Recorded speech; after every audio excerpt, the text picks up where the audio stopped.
Hi everyone, welcome to Kvetchfest. I'm Jen. And I'm Debbie. Today we're talking about rules that you might have a hard time following or maybe rules you don't agree with. When I was younger, maybe I still do, but going through school, I had a hard time not following rules. I think I was a rule follower. I just had a hard time with being controlled in a certain way, let's say. So, certain rules in a classroom I had a hard time following because I wanted to have more autonomy, more control over my life, and I always had a hard time with authority. And I remember in second grade being pulled aside for rolling my eyes, and I denied it. I really don't remember if I did roll my eyes or not, but I think the teacher was giving rules out or something about how we should behave in a computer lab, and I rolled my eyes maybe, and she pulled me aside and was saying that was inappropriate, and I was like, oh, okay.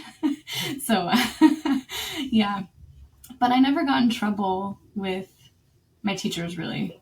I was a studious student and I followed rules in a lot of ways, but I think in my head I was like, oof, I really don't like this assignment, or I don't like how this person conducts their classroom, or I don't like learning this way, things like that.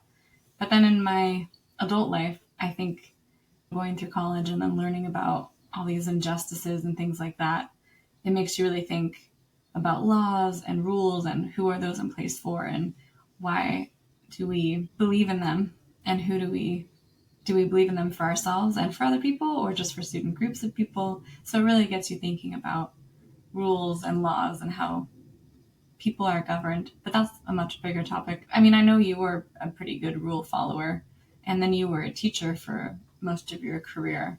So did you have students that didn't didn't like your authority? Well, before I get into my students, Yeah. I think I'll talk about the fact that when I was a kid, I didn't think beyond what the adults were telling me in my life. Mm, I'm sure there were times that I was not nice because I remember there was yeah. incidences when I was younger where I may have disrespected my mother and my father would come to my mother's defense and punish me. Yeah. Um, but like any kid, if they asked me to do something I didn't want to do, I probably got grouchy at certain ages. Yeah. But for the most part, I was what they would now call, or called back then, as I guess as well, a goody two shoes. Mm-hmm. Yeah, Yeah. like I did what I was told to do, and I didn't really think about that. I was allowed to think about not doing what I was not supposed to do. So Right. all through school, my school experience was, well, of course, my school experience was different than the school experience I created in my classroom because times change. Sure. But my student experience as a student was very much different than the majority of my students that I taught. So Yeah. I didn't question authority. I had a respect for teachers. In fact, when I became a teacher, I had a hard time calling my teacher colleagues by their first name at first Oh, really? because I still saw them as authorities, right? And Oh, it took me yeah. a while to realize that I was on the same playing field with them. Mm-hmm. Like I was part of the team. And even though I obviously started calling them by their first names, I still felt a differentiation of rank. And even though some of the teachers obviously were older and veterans, it wasn't that. It was that I still was sort of in awe of the fact that I was hanging around teachers the Yeah. same way I felt like when I was in my classroom. So it Right. took Right. me a Right. while in my head. They didn't know this, but it took me a while in my head to realize I was one of them, Oh, right? It's kind of like imposter syndrome. Like you're really one of totally. them, right? Right. Well, Yeah, yeah, I can relate yeah. to that. I think in my last one of my last jobs, it was like I always felt really like I was performing for my coworkers and not just for doing the getting the job done kind of thing. It was always really stressful to me. I don't know why. I think because I wanted to be seen that I could do things and be, and I knew my coworkers knew that I could do things, but it's just, yeah, I always just felt awkward having managers or things like that. So I don't know what it is about me, but probably my own insecurities, Well, but I think we acting all have normal those kind around, of. yeah. Most of us have those job insecurities. I've talked to lots of people in different fields who Mm, have felt like imposters. yeah. And maybe that's because sometimes the job requirement sounds so much more than it actually is, or I the think opposite. so. Well, right, Yeah, because you get a job description that lists like what seems like hundreds of bullet points about what you're going to be doing in the job. And right, then maybe you do half of them when you actually do the job, or maybe you do things that weren't even in the job description. So, yeah. And then we think we're not allowed to be learning while we're getting paid. And I think that creates this feeling of inadequacy right. and imposter syndrome when really you're allowed to be working and learning and getting paid for that. There's no rule. There's no rule that says you can't. There I is. think that in teaching it's the same thing, but there is learning going on constantly while you're teaching because you're constantly adjusting to the kids' personalities and to what the kids know or not know. Yeah. So I think that there's part of that imposter thing happens. It's hard. I think that I don't want to paint a white brush, but there's, the children today, they have more sophisticated things at their disposal, but they're not sophisticated enough to understand the things that they have at their disposal. So they Right. are using devices and technology and seeing and hearing things that are probably not age appropriate. They Right. really don't know Yeah. how to handle that information. And that comes across in the classroom towards the teacher. So they Yeah. could be a lot more obstinate than I ever was in a classroom. Now, Interesting. having said that, I do appreciate a younger child who feels so comfortable in their own skin. And I've had Mm-hmm. not that many of those kids, but they're like an old soul. Mm-hmm. And they listen to what you say. And rather than be negative towards you, they actually create and produce products that were even better than you thought you were going to get because Oh, they cool. hear what you're saying and then they Yeah. say, well, I think I know what I'm going to do here. Even though she said do this, I Right. think I'm going to do this. And it actually turns out to be really Mm-hmm. great. Yeah. So there are kids that know themselves at such early ages and are grounded in the fact that they don't have to worry about what other people think, which I'm still amazed at because I'm Right. 66 and still worry about what people think at I times. know. But they're so Same. grounded in their own sense of self Mm-hmm. that they will do things in a classroom that are way better than you could have ever expected from I a love child that. that age. And I Right. spent the better part of my career with 9, 10, and 11-year olds. Yeah. And All yeah, ages are hard, but that's a hard age to not compare yourself because right. yeah, I was comparing myself. I was so insecure. I was looking at pictures recently of my childhood and just being like, gosh, why did I feel insecure back then? And looking back on it now, it's like I had nothing to really be insecure about. No, Who knows, but you I know? think it's because we have people around us that are pointing out things about us that Yeah. make us Keep their feel. mouth. Yeah. Right. Yeah, Like because our yeah. families don't often, typically, it depends on the family that you come from, but typically our families don't tell us bad things about ourselves. They try to, if they're going Mm-hmm. to, they try to weigh and measure. And Right. most of them, in my experience, I didn't hear a lot of bad things, but I heard a lot of projected ideas about themselves onto me. And that's where my Yes. insecurities started. And then when I got to Absolutely. school, I had more kids that were mean to me and would say things to me. And I did the same thing. I was looking back at pictures not too long ago thinking, I didn't stick out as something weird or undesirable. Why did they Right. make me feel that way? Right. Right. Right? Right. Yeah. Right. Yeah. And So, I wonder too, because going through school and because of the loss I experienced when I was young of losing my dad, it's like, I wonder how much that influenced me either questioning a lot of things at a young age.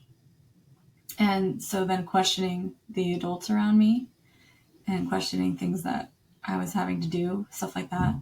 Because I wonder if kids that don't experience loss like that at that age, like maybe they're still in their own worlds and not, like you talked about an old soul. I think, I don't know that I would have been an old soul, but I think because of that loss, I became one because I guess that innocence, I don't know if there's a better word for it, but just that kind of loss does devastate a large portion of your childhood. And so I think I became kind of an old soul because of it, or maybe matured in a way that I didn't expect to, right? So I wonder how much of that caused my feelings about maybe not totally following rules or not, or really questioning authority figures for a long time because I struggled in school in a lot of ways, like with completing certain requirements for me to get into college, let's say. And that's like I couldn't get through math, and I'd really struggled to get through math. And then that put me on a path to go to a private college and all those things instead of having resources to help me get to public school. I don't know, those things about ourselves that I question them a lot. Like, why am I like this? Why did I choose that path, let's say? Because I think I felt from a young age that like the system wasn't designed for someone like me. And so that made me question a lot of things, like what comes easier for some people, like getting A's in math tests and just getting through a lot of the basic curriculum where I struggled in a lot of ways, or struggling with taking tests. I'm an intelligent person. I'm smart, but I still struggled with some of the traditional educational elements of going through to a public school, even though public school is something I totally am in support of. But it's just like I wonder what makes me, I guess, insecure, or it did make me insecure, and really think about, oh, what's different about me that I can't function in something like this, like a school system like this. And I think that perpetuated throughout my college years, because then in college I was able to find my people and find education that I was lit up by, and that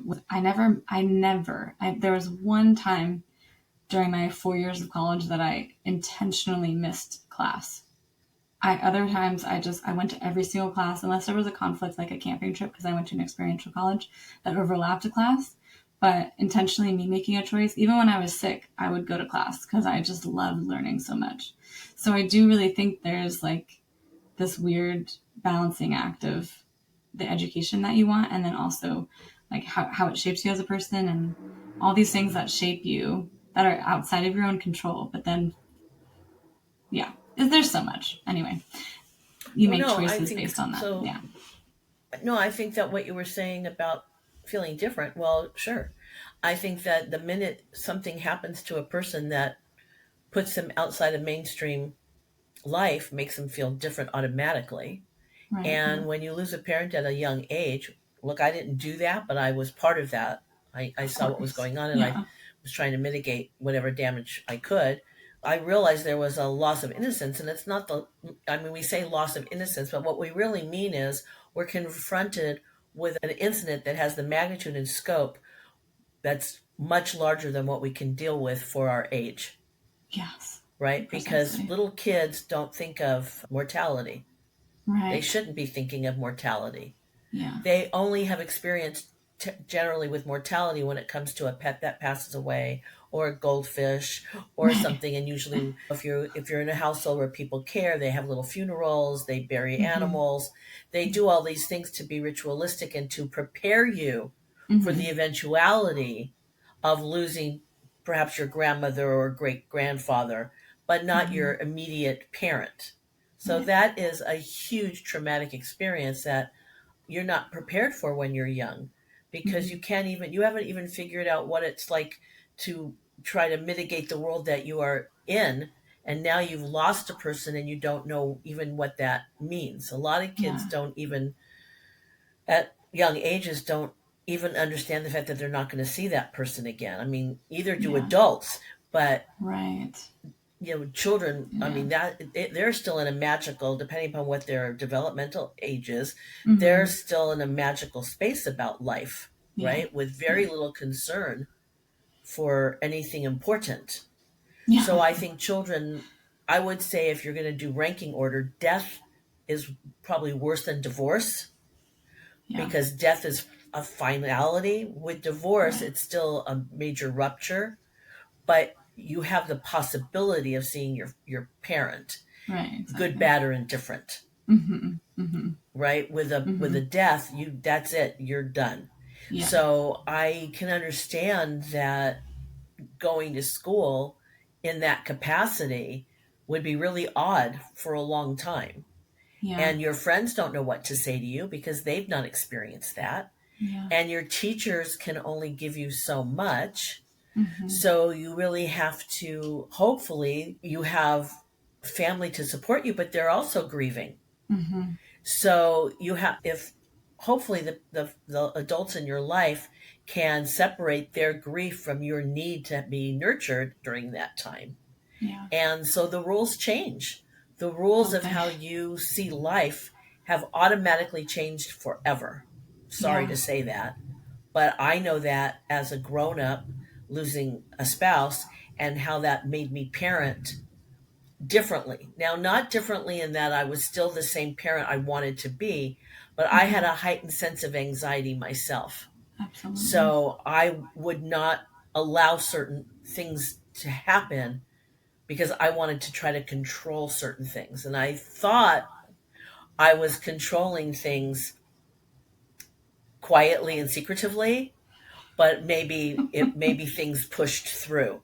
Obviously, I'm sure there were times where things really pushed through, and other times where maybe there was a subtle feeling. But I Sure. am very jealous of the fact to this day that many of my peer group who were raising children at the same time I was had a much more cavalier feeling about where their children went, who their children hung out with, how they got from place to place. I didn't have that, was gone for me. Yeah. I mean, I That's may have sad. already had that just because I came from a neurotic household growing up, but I had it like on steroids. Tenfold. And I Yeah. had to constantly try to pat that down. But there were just some times where I couldn't pat it down. Of course And not. I Yeah, I just understand went that. with it. Like, I remember, Yeah. probably should apologize to your brother, but I remember he was at a friend's house, his very close friend, and I told him specifically, when you are there without a parent, you are not ordering in any food. Not going to happen. And I Mm-hmm. found out they had a pizza delivered to the house. Now, it's innocuous, Right. but Right. because I was on a high sense of foreboding Mm-hmm. after your father died, I thought all these terrible things could happen. So I remember Mm-hmm. calling and saying, "I'm picking you up right now." And I'm sure that devastated him in that moment Yeah. because you're Yeah. not allowed to do that.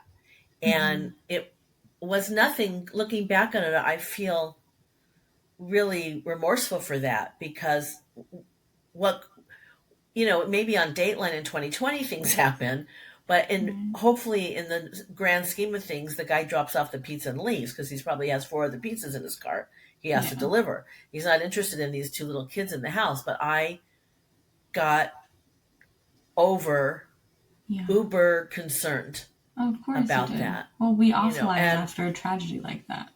right. And so Yeah. I've lived with that for the last, what, 28 years. Mm-hmm. I still feel that way. Yeah. Mm-hmm. Yeah. And now that we're more exposed to things that are going on in our world, that just adds to Mm-hmm. something that a lot of people haven't gone through, but a lot of people have gone through it. Absolutely. Yes, they And have. talking about rules and breaking rules, there really aren't any rules for this. You have to go with your gut, and you Mm-hmm. rely on professionals, because I was in solo therapy at that time, and I also went to grief counseling with you and your brother, and you Mm-hmm. guys did activities, and I did activities with grown-ups. And I just remember thinking that a lot of the grown-ups that had experienced a loss like we had were changing kids' lives so radically before they even had a chance to grieve the loss of a parent. Yeah. They were getting remarried or moving or deciding that, well, when I was married, my husband was Jewish and I was not, so now we're not doing anything Jewish, we're all going to do it my way. And I was like, wow, people, just slow the hell down. Right. Yeah. You guys That's too all much need like a change. time to just sort of discuss this as a family Mm-hmm. over time, Right. Right. Right. Yeah. right? Mm-hmm. And institute changes slowly and carefully and intentionally, Yeah. rather than panicking. And I think a lot of the parents were panicking because there's all kinds of things that happen: loss of income, loss of being able to stay in a house, just wanting to all of a sudden be more autonomous because you were in a marriage and now you don't have to be, but you still have children. Right. So it's really crazy. So there aren't rules, but there's certainly more beneficial psychological ways to handle that in a Absolutely right. situation, and Right. try to not think so much of yourself as the adult, but think more of the children experience it, because Yeah. theoretically you should be able to handle your adult feelings much better than your children can handle their feelings during that time. Yeah. So Absolutely. you really have to be a guide for them, as Yes, you far as do. I'm concerned. I agree with you. Yeah, You parents know, are the model of that, you know.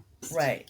And certainly Yeah. they have a right to go crazy at times, but I felt like my crazy was done when you guys weren't around, Yeah, behind a closed door behind or in behind the closed doors, or bathroom while you were or at school, or while I was at work, or whatever. I right. also felt like I needed to show feelings in front of you, because I didn't want you to think I was this cold person.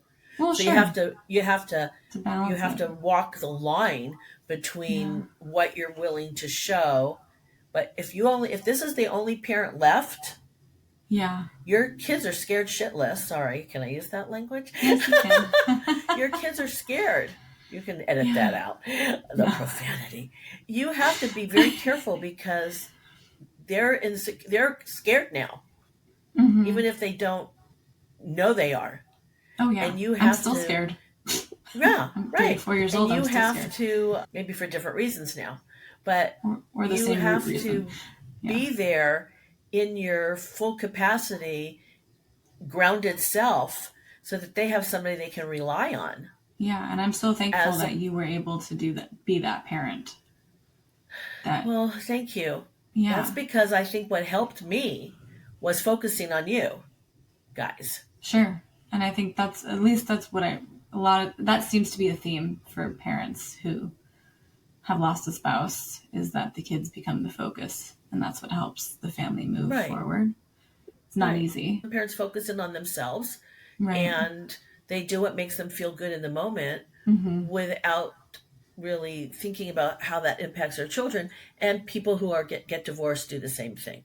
So it's Yes. not just relegated to somebody who's lost somebody in a Yeah. death, it's also the same as somebody who's lost somebody in a broken marriage. Right. So And yeah. I'm it's so interesting to me too because I wonder, you know how we kind of maybe wonder how we got to be certain people or how we think the way we do about things. It's like I don't when you have a loss like that at so young, it does really ripple affect your whole life because that's so much of your life, right? I mean, 6 years old is not very old in the world, you know, as a human. And so I wonder how much of that a ripple effect has made me, you know, the person that I am, like an anti-capitalist and questioning these structures, like I said earlier. I think that's what made me really angry a lot. I don't know, even angry is the right word, but just really unsure about why we had to do certain things as humans. Because to me, it was like, let's just go live life.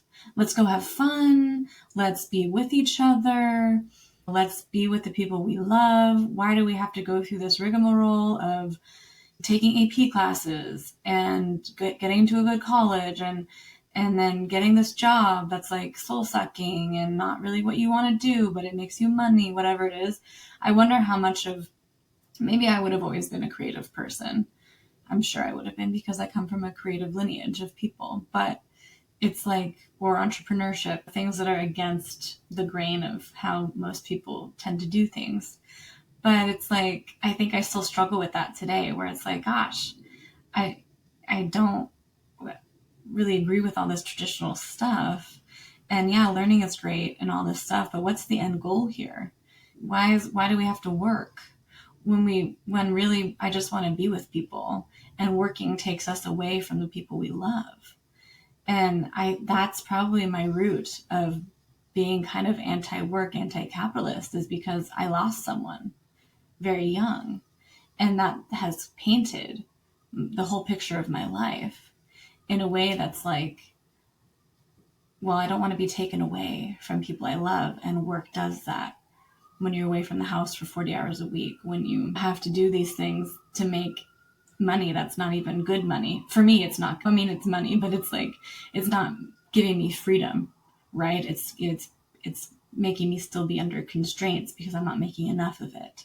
So it's like all these things are such a struggle.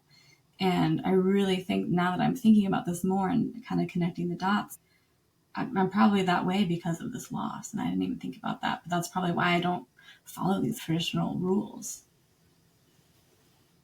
Well, I think that when I'm listening to what you say, and I think first of all, you were born, your DNA is probably more malleable, so you have a flexible brain. So I think you would probably have always questioned the construct of the way society is constructed, Mm-hmm. and you would have questioned that anyway. And just because, well, you're my child and I question it. So I Right. imagine that would happen anyway. Yeah. But when something as profoundly significant as the death of a human being happens, and it happens to be your father or a parent, everything else pales in significance after that. Yeah. Absolutely correct. And what needs to happen is what needs to happen is the people around you, as you're growing because you were so young, need to create situations that are significant Mm-hmm. so that you can rebuild your feelings that other things are significant as well. Mm-hmm. This is a tragic significance, but there are super elating significances as well, and some mediocre ones, like Right. working, Right. right? So I think that when that happened to us, and I remember walking around our house thinking none of this stuff even matters to me at all. I got to the point where buying stuff was not fun, Right. Yeah. and keeping what I had became important, Yeah. and wanting more things was like, so what? And Mm-hmm. that's not going to help the situation, not going to make me feel any better. I mean, Yeah. I It's had not going to already gotten to a flow. point in my life where I realized the only thing that could fill my void was me, not a new Mm-hmm. purse, or going to Vegas, or getting something for the house. It wasn't going to make me. I realized that when one time, I think this was like a turning point, I had purchased something that I thought I really wanted to have, and I left it in the trunk for 3 days. And I'm like, oh yeah, what happened to that wallet or whatever it was I bought, which I thought was Yeah. super going to change my life. And I think that's what Right. happens. I It's a know. twofold thing. We want this thing to change our lives, and it doesn't. The Yeah. only thing that can change our lives is It us. ourselves. Yeah. Right. So Mm-hmm. I think when you go through something as impactful and life changing, and we can say so many things about it, you start to question what is really significant. What do I want to do with my time? Right. Right? Exactly. Yeah. Yeah. And so I think that's what happens. Does it happen to everybody? No. Some people aren't as self Aware. questioning and want to become self realized. And other Mm-hmm. people are overly self questioning. And then there's hopefully the people in the middle who have kind of a sense of self and begin to understand that, yes, this was a horrible thing, but what can I do to make it better for myself and for those I'm going to be kind of hanging with, Right. Right. Right. right? Yeah. That I think that's kind of what it is. Yeah. So there are no rules for that. No, there's So when not. you said you were, so I'm going to go back to when you said you were in school and you were questioning things. I think that was great that you were questioning things. It made it harder for me as a parent because I look back and I Sorry. had reasons that I made you do certain things. And now looking back on it, I should have just listened to you. Oh, like take Like, me for out of the instance, you wanted to SATs. be waved out of the standardized Oh, the test. standardized tests. Yes. Oh God, I pleaded to be waved out of those. Yeah. So you wanted to be waved out of the standardized testing. Right. And I didn't want you to waive out because I thought it was going to block other opportunities for getting into colleges, because they Mm, use those scores to put you into classes that were going to benefit you for college. Now, fast forward to now, or in the last 5 years, being that I did a lot of school union work and I sat in a lot of meetings, and I was with other board members that were waving their kids, and it would always come back to me like, dang, I should have let Jen do that. But at the time I was naive to the system, yeah. and I was afraid that you were going to have a missed opportunity. And I get that too from a parent perspective. Right. It's like you want to give your children every opportunity to get somewhere, to get ahead Right. or So to there were get, these yeah. rules that I wanted to follow linearly Right. that you wanted to break. Like Yes, I you do. came home and told me when you took the bubble and test, I think you were in second grade, you said, "Well, I just bubbled stuff in." And I'm like, "Oh, I would have never done that in second grade. Are you flipping kidding me?" Now we took tests too, standardized tests too, but they were not high stakes like they are now. And Right. they didn't give us we didn't prep kids for a week and make them come to school on Saturday and all this stuff. All Yeah. our teacher said is, when you come to school on Monday, we're going to take this test. And I was so excited about it because it meant a change in the schedule. I was like, oh, this is so cool. We're going to change the schedule. And I loved it when the schedule changed up. Well, we may not have to do math or we might be able to whatever. And I loved that. But the kids today are like, they sweat over these tests. Oh They're my very God. concerned about it. They're So worried stressful. about, some of them are, some of them aren't. Obviously, Yeah. you weren't too much.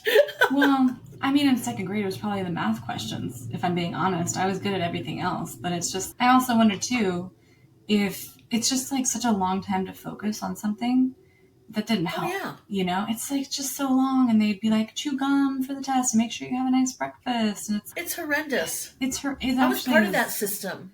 I know I it's so have huge bad. guilt over it. I'm sorry. I'm sorry you have guilt over it. I don't Well, blame you because for putting me no, I through mean I that had to do hell. what I I'm had to kidding. do. I had to I know. sign documents and say I needed. I mean, it was very important. I had to put signs up in my room, I know. and I Yeah. had to proctor. Yeah. Besides the fact that it's upsetting to see what kids are answering after you've taught Well, them stuff, yeah. Well, and and that's then the you bummer. Sorry, go ahead. yeah, and Yeah. then you have to walk the room for 2 hours. You can't, It's God just forbid, such a sit long down. time for a You have kid. to be Yeah. on top of the kids. You have to be in close proximity. But Yeah. they ask you a question and you're not allowed to answer That's it. right. I I mean, know. It's just do the best you horrible. can, honey. Take a deep I breath, know. take a little water. Do you need to go? Do you need to Yeah. stand up? All Mm-hmm. these things. But so all these rules in school, I started to even, towards the end of my career, I started to really feel like in the real world, we only line up when we want to go to a movie or we're going into a Right. concert or whatever. Do kids really have to be lined up Right. every Right. time we come to the classroom? Right. Yeah. Like in the normal life, we all bunch up and walk together and socialize. Mm-hmm. Mm-hmm. But there's still this huge thing, and I understand it's about crowd control. But I taught in a school that had very low enrollment. The enrollment was going down over the years that I had been there.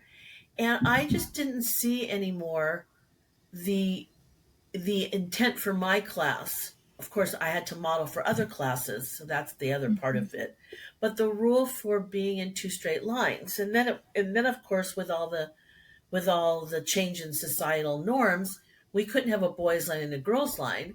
So I would just Right. say get in a line, not whatever line. But the kids, of course, still separate.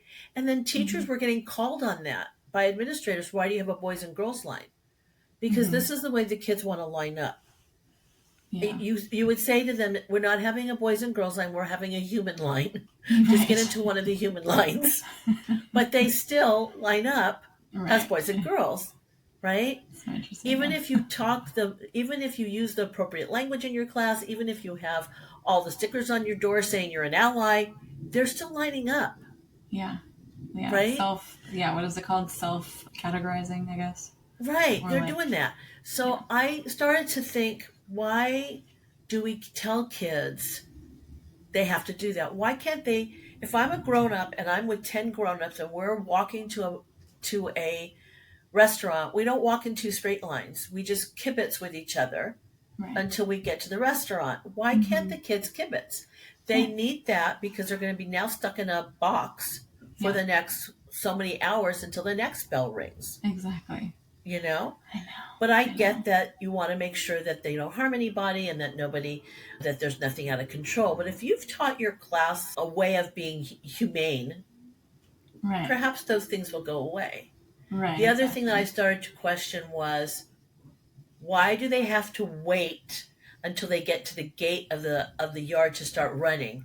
Why can't they run from the classroom to the gate. I'm going to get a lot of pushback on this. I get it. They might bump into each other. Somebody might fall down. Well, they're running on asphalt and grass outside. They might get hurt outside too. Right, And we had exactly. knock on wood, very little injury Yeah. when over all those years that I was there, very little Mhm. injuries. Because I started thinking, as we get older, our propensity to run diminishes. And Sure. now basically we're telling kids, don't run. Don't run. Don't do Don't the move. You natural thing can't. your body knows how to Yeah. do. You can't Don't get move in out the any of that energy until classroom. you get to this Yeah. spot. Right. And then when you're in the classroom, you have to sit and not move. Right, Otherwise, it's distracting. It's like, oh my goodness, but kids need to move to learn. I mean, right, I need to move to learn still. You right. know what I Well, mean? we It's started like, to institute brain breaks. yeah, And that's then good. we would do the brain breaks and we would dance or Yeah. do some kind of exercise. But I Yeah. I had individual kids that would ask me. I wouldn't make this a blanket statement because I also was the only adult with 30 kids or more Right. in a classroom. Oh So boy. that can be intimidating especially when they're getting older and more obstinate. So I would address individual students who would come to me or say to me, "Can I sit on one knee when I'm doing? Can I stand and look at the computer?" Sure. And Yeah. I found that not everybody wanted to do that. Hardly anybody. Maybe one or two kids in my class would want to Right. do that. The rest of the kids would sit. Mm-hmm. So I think if I had made it a blanket statement, we would have had like everybody would have been somewhere else. But if I addressed it privately when somebody Yeah. came to me, nobody else wanted to copy that for some reason. Right. Yeah. Yeah. It's just, yeah. So we have all these rules in the classroom. We have what we call classroom management. We allow the kids to make the rules. But in general, in my own outside of being a teacher and just being a human being, when I was a kid, I didn't break rules. That Yeah. wasn't happening. Yeah. But I was socially conscious Mm-hmm. and I understood how the rules of society and discrimination were not okay, and that's when I started to gain a voice in social justice at an early age. Yeah. Even Same. though I knew we needed to have foundational rules and how we comport ourselves, Mm-hmm.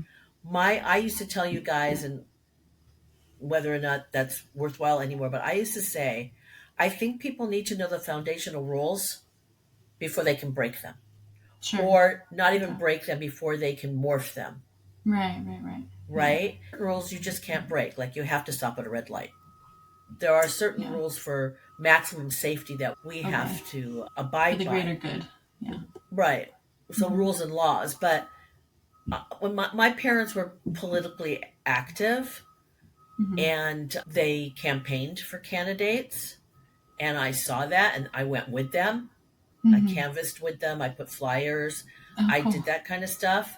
So I knew, and my parents, were around other friends and grown-ups who felt the same way, and so I knew from an early age that this was like an important thing. That's where my consciousness went in terms of what I thought of a society should be. But I still followed the rule. I still did what my teachers told me. I didn't Yeah. argue back unless we were given an opportunity to voice an opinion. Debate. Yeah. Mm-hmm. Right, and then I Yeah. would I do didn't that. do that either. I was pretty But quiet. yeah, I mean, I felt I was a very principled person from a very early age. And Mm-hmm. if let's say an entertainer didn't believe politically in what I believed in, I wasn't going to their concert. Yeah. Or right, it Yeah. gets more muddied as time went on because Yeah. you come to find out that wow, these people are really good actors because what you find out about them now and who you thought they were then is just acting, and that's why they Right. get paid the big bucks, I guess. But which is a whole other thing. But I just felt like there were certain things that I wouldn't do based on what my belief system was socially. Mm-hmm. But I Right. always knew that I needed to follow rules. Felt the rule was not productive, I would try to explain why I thought it should be changed. I didn't mean it was going to happen, but at Right. least I was able to voice my opinion about it in my Yeah. professional life for sure. I remember in my college time, we'd have my different classrooms, especially I think it was my education classes, but every class I think I had, we did like a kind of expectations cohort thing where we would write expectations for each other for the classroom and Or learning norms. environment. What's that? We called them norms. Norms. Yeah, maybe that's what it was. Yeah. So that was, I always appreciated that because then you're kind of modeling participatory behavior and agency while also creating classroom expectations. I think a lot of people respected that because then we were all held accountable. But that's old. I mean, I guess you could do it at any age because I did it when I was teaching kids.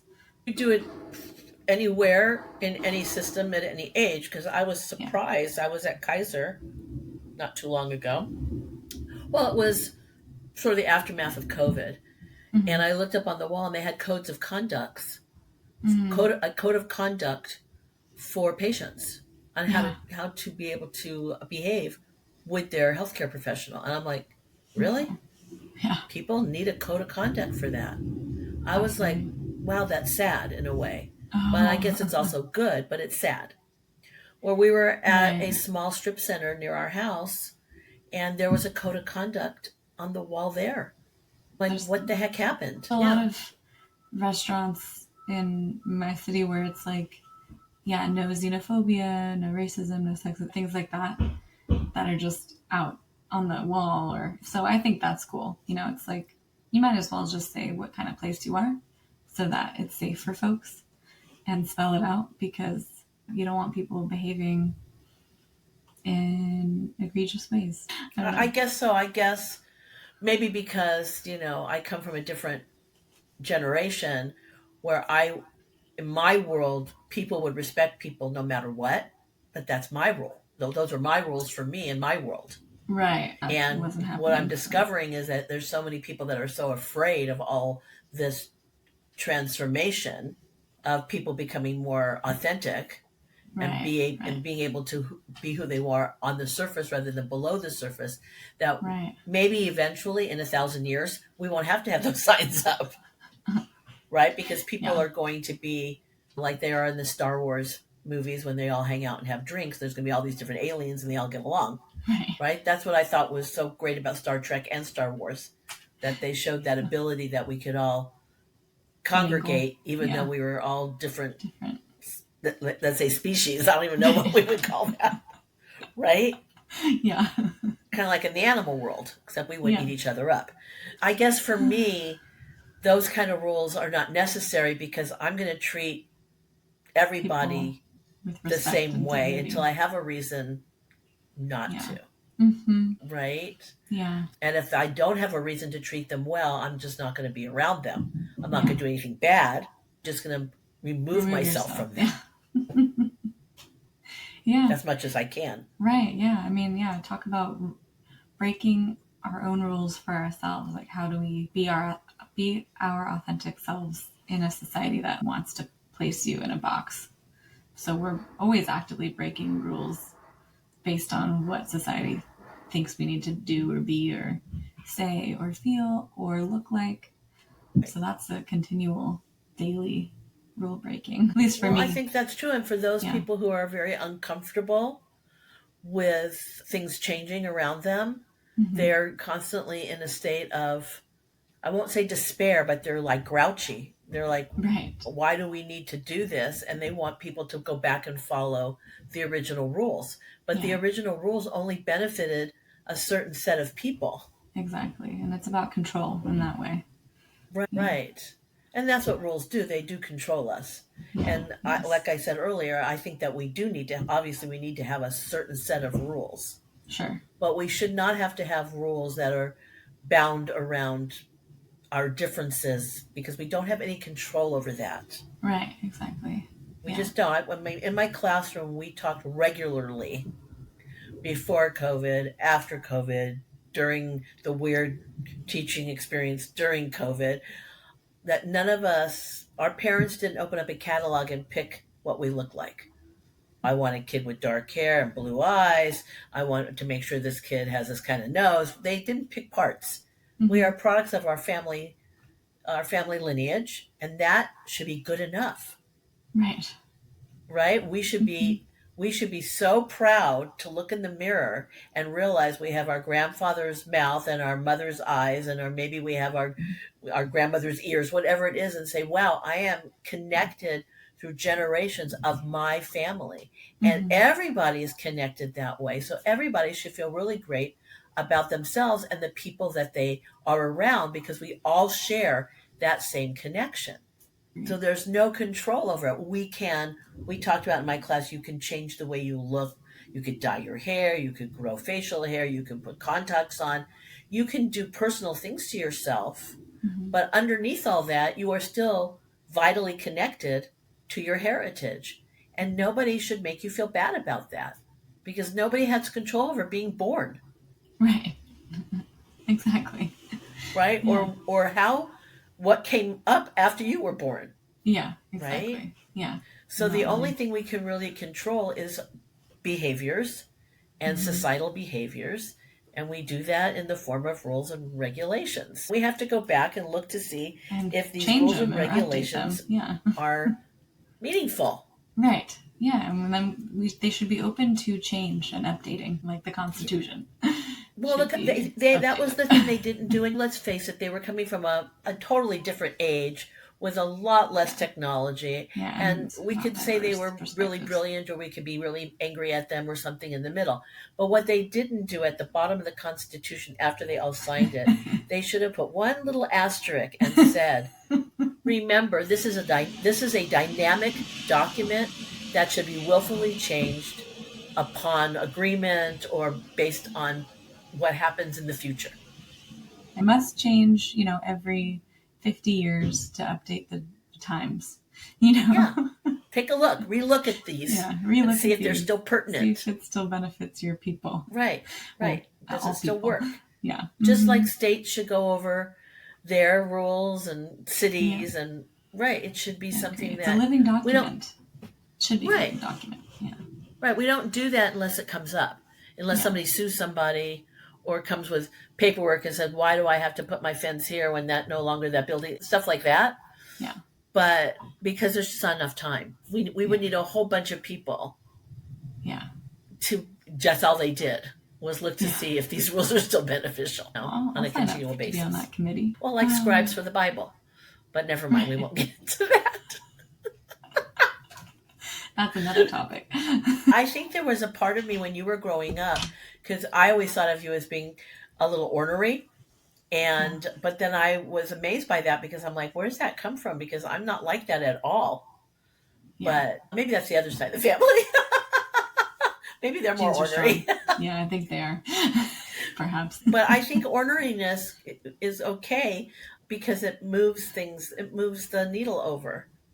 Where I was more complacent when it came Sure. to rules. Yeah. You were always wanting to challenge. I always was. I still want to challenge Yeah. rules and Yeah. everything. I want to challenge everything. Yeah. You have to decide where your energy, where's the best place to place your energy to challenge things. And I'm really, I'll tell you, I give a lot of credit to people in this world, whether they're political pundits or journalists or wherever they are, who have learned how to maintain composure when they're talking about the thing that they really believe in and they want to change. So when Mm-hmm. I see people on news programs or on PBS or listen to them at NPR and they maintain their composure even when there's an opponent next to them, I'm Yeah. very enamored by that because I think Mm-hmm. I haven't learned in most situations my emotions still bubble up and I'm in many of those situations I can maintain my composure but sometimes I just can't.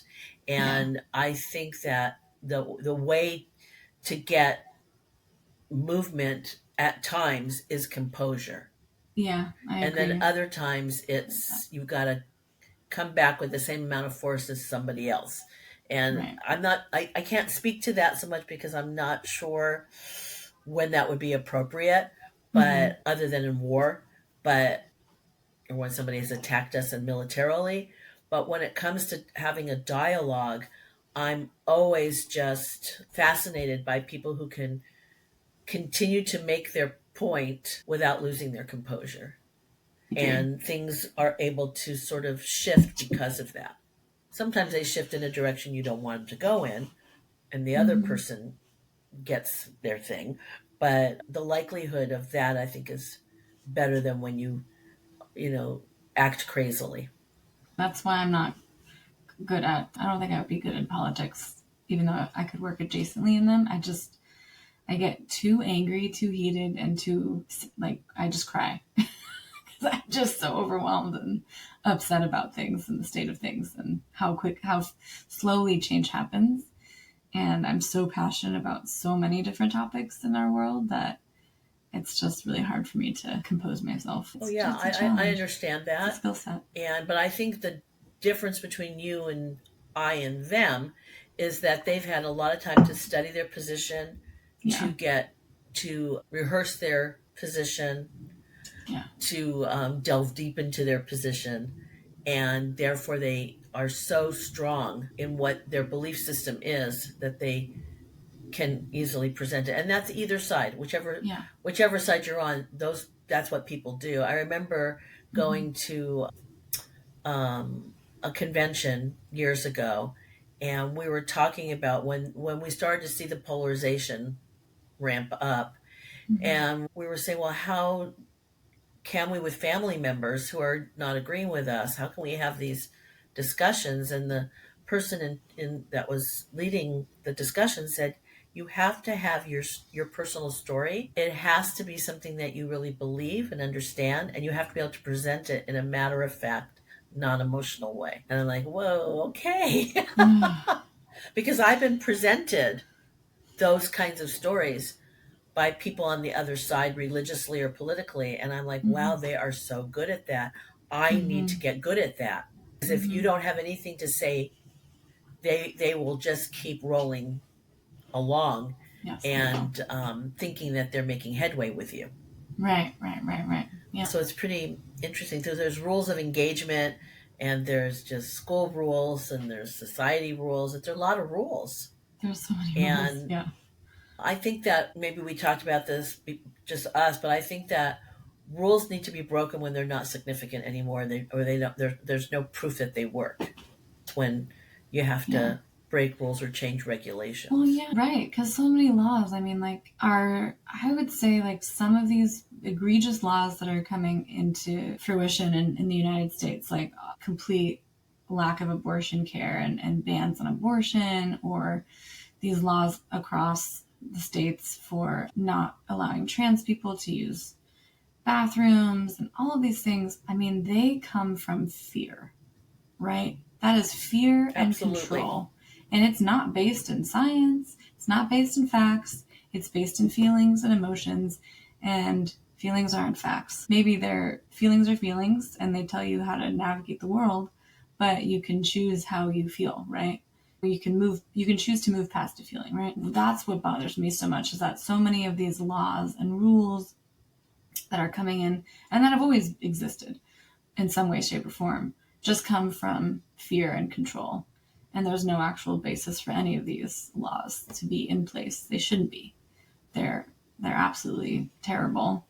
I think that's another thing too, where it's like same with immigration. I mean, a lot of my time learning and educating myself was attending protests and attending and learning about human rights and social justice and what it takes to get the needle moved. Disability rights, people camped out in people's offices. That's how they got rights on the table for people who have disabilities. I mean, that's how you move the needle, right? People are upset about people shutting down traffic, but that's how you build awareness, right? Like, yeah, is it annoying? Yeah. Does it piss people off? Sure. But if people aren't thinking about the world around them and people whose rights are being taken away, how else are you going to get people's attention? No, By I agree with that. doing a I mean, great inconvenience, right? By right. protesting. Said earlier, my parents were politically motivated, so I participated in boycotts because my Mm-hmm. family, my parents were boycotting. I Yeah. participated in protests. I sat outside, like I said, in different venues and gave out flyers. I Yeah. mean, you have to be vocal and you have to do Right. things that are. You're right. Anybody protesting, no matter what side you're on, inconveniences people. Yeah. I also never ever crossed a. My parents said you never ever cross a union picket line. Mm-hmm. Never ever crossed a union picket line. So when the grocery stores went on strike several years back, I had to go to somewhere else to go shopping because I was not going to do that. That I could be a think scam. that it's really important. I know it's going to come across naive, but the thing is that what we don't allow people to do is just live. Why don't we just let people live their lives? It's so upsetting. I wish I could remember the exact quote in the movie about Judy Garland, but it was so good. Something about the fact that she said, "We just don't let people live." And it's true, we don't. And the end of the movie, Pleasantville, was so impactful to me when the kid says to his mother, "It's not supposed to be anything." I mean, Okay. I remember thinking when I saw that movie because she's dealing with a divorce and her family's all uprooted, and she says this, whatever, this wasn't supposed to happen or whatever, and Right. it's or she says it's not supposed to be like this, and he Yeah. says it's not supposed to be anything. Okay. We create all this. This is all human made. Exactly. And so we It's can all change human it. made, right? And we can all unmake it and do it We again. can. And yet we But don't. And it's so we don't frustrating. because there's a lot of people who benefit from this system while stepping over other people. Yeah. And it's a Period. damn shame. Yeah. It is. And I Hmm. know it sounds really simplistic, and I know that it's unfortunate that Dr. Seuss has now have a tainted thing because of his politics in the past. But his Yeah. story about Yertle the Turtle is pretty Right. much step on the backs of all these people just so I Can can reach up have higher. I want to see everything around me. I don't care what the people below me are if they're suffering. Exactly. So that's the story that comes to mind when I think of that. That's the other thing about cancel culture and all that. People aren't just one thing.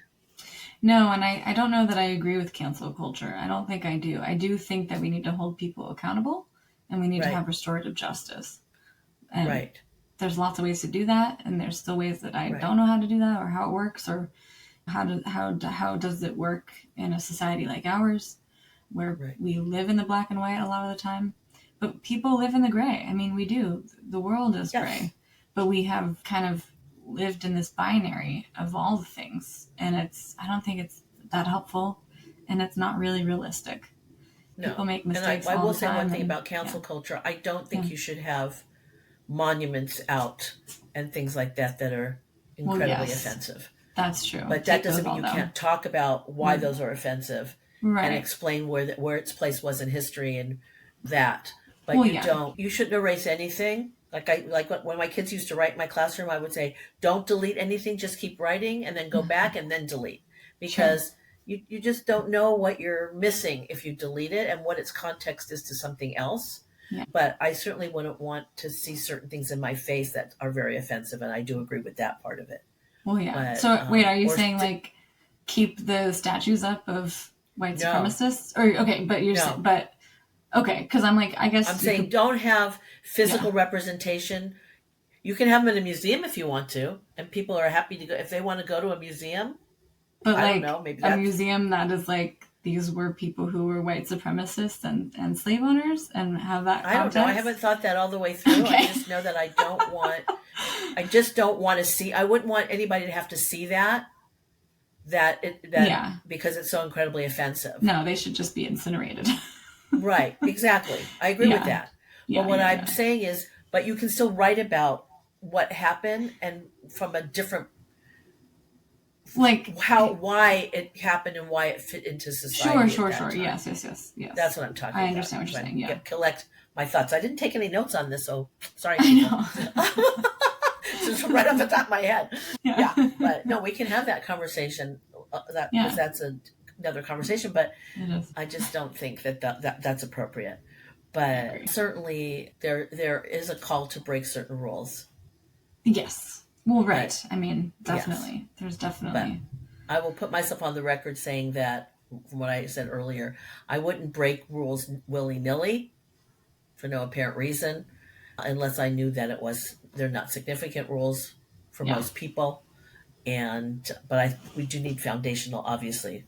That's why we Yeah. have so many lawyers. So we Collective have so many agreements. rules and laws. And I think for safety, definitely. Yes, for sure. Yes. Big Yes. fan of safety rules. Yes. Totally. Yeah. And holding people accountable who don't.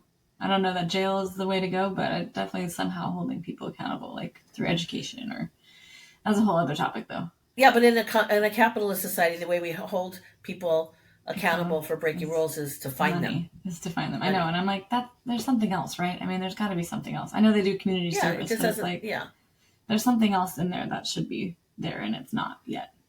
no, Or that doesn't work for me, especially when it comes to like sports and things like that. I mean, so the guy did something he shouldn't have done with the end of his bat, and so he gets fined 5 grand when he's making $150 million. right, that's a drop in the You know, bucket. yeah, come on. So that doesn't seem to. That's not a slap on the hand to me at No, all. Well, right. It's it not is a slap on the hand. It's not enough of a right because it's incentive not probably a to do tax that again. write-off. Yeah, you could probably write it off. Oh, that Yeah, was a business possibly. expense. Oh my gosh. Not that I don't appreciate a good baseball game. Same. Oh my gosh. Well, Oh my do you god. have a last word on rules, Well, gosh, break them. or are you just going to keep breaking them? Yeah, break them if you can. Let's. I'll see you out on the streets, people. Vote, vote, vote, and I'll see you out on the streets. There you go. Yeah. That's an important rule. Vote. Yeah.